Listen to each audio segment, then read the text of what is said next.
then, if he must die, he would die in his tracks, wounds in front.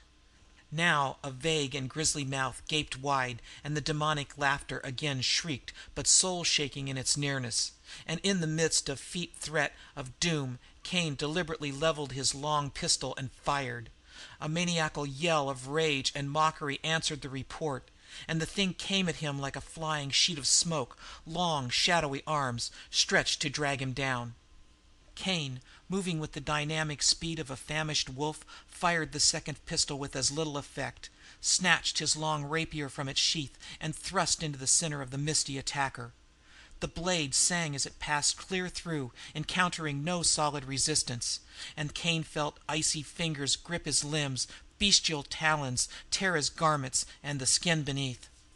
He dropped the useless sword and sought to grapple with his foe. It was like fighting a floating mist, the flying shadow armed with dagger-like claws. His savage blows met empty air. His leanly mighty arms, in whose grasp strong men had died, swept nothingness and clutched emptiness. Naught was solid or real save the flaying, ape-like fingers with their crooked talons and the crazy eyes which burned into the shuddering depths of his soul. Cain realized that he was in a desperate plight indeed. Already his garments hung in tatters, and he bled from a score of deep wounds. But he never flinched, and the thought of flight never entered his mind. He had never fled from a single foe, and had the thought occurred to him he would have flushed with shame. He saw no help for it now, but that his form should lie there beside the fragments of the other victim. But the thought held no terrors for him. His only wish was to give as good an account of himself as possible before the end came, and if he could, inflict some damage on his unearthly foe. There, above the dead man's torn body, man fought with demon under the pale light of a rising moon, with all the advantages with the demon, save one. And that one was enough to overcome the others.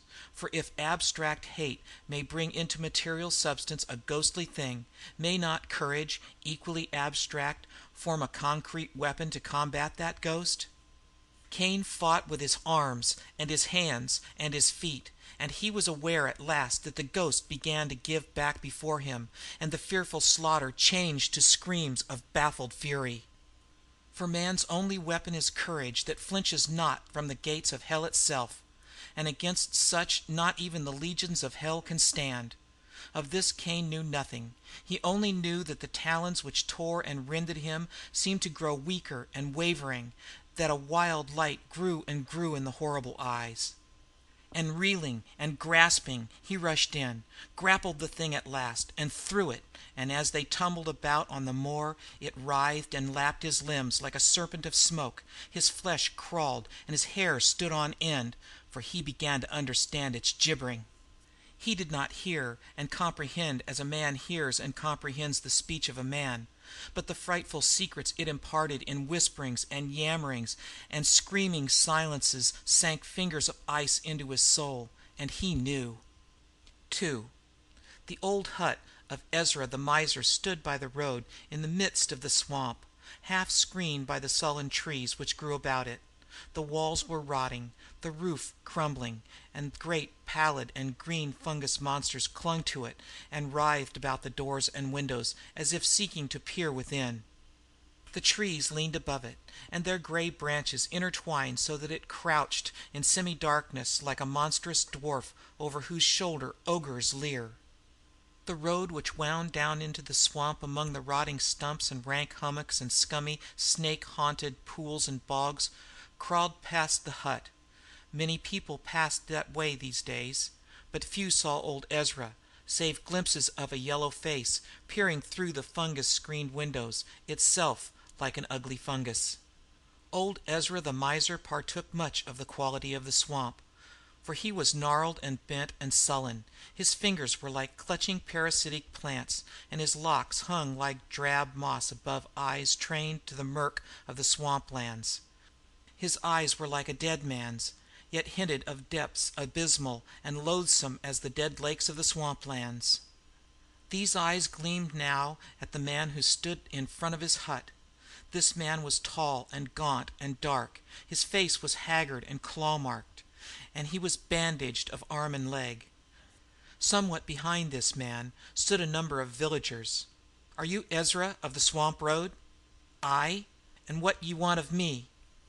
"Where is your cousin Gideon, the maniac youth who abode with you?" "Gideon?" "Aye." "He wandered away into the swamp and never came back. No doubt he lost his way and was set upon by wolves, or died in a quagmire, or was struck by an adder." "How long ago?" "Over a year."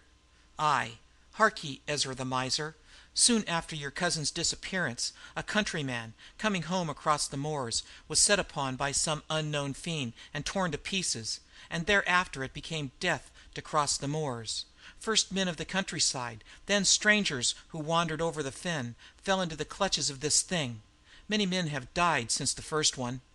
Last night I crossed the moors and heard the flight and pursuing of another victim, a stranger who knew not the evil of the moors. Ezra the miser, it was a fearful thing, for the wretch twice broke from the fiend, terribly wounded, and each time the demon caught him and dragged him down again.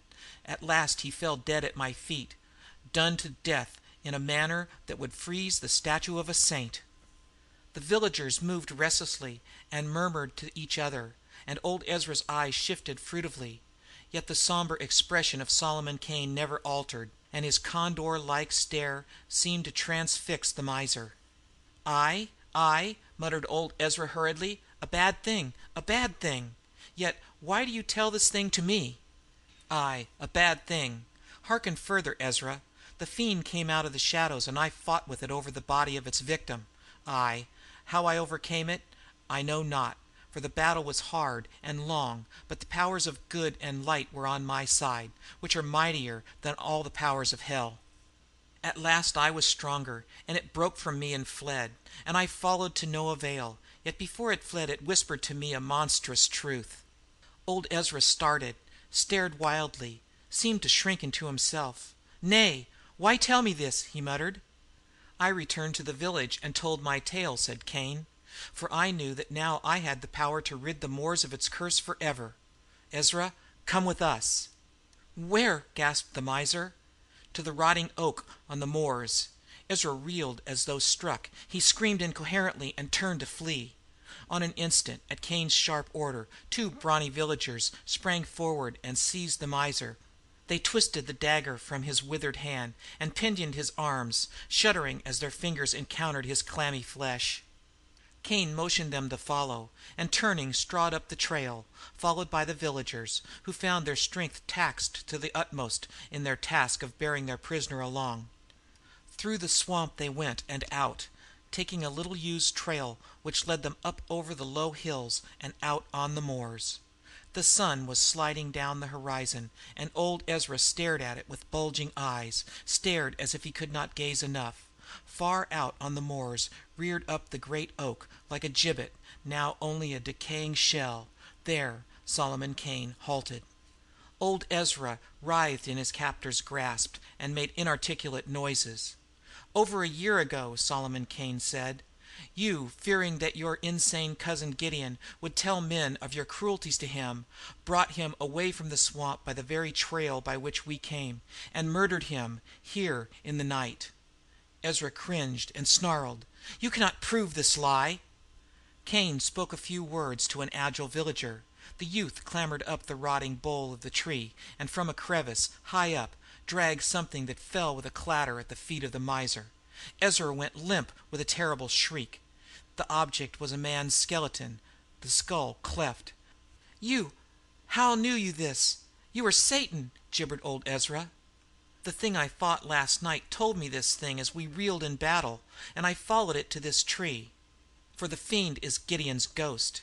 Ezra shrieked again and fought savagely. "You knew," said Kane somberly.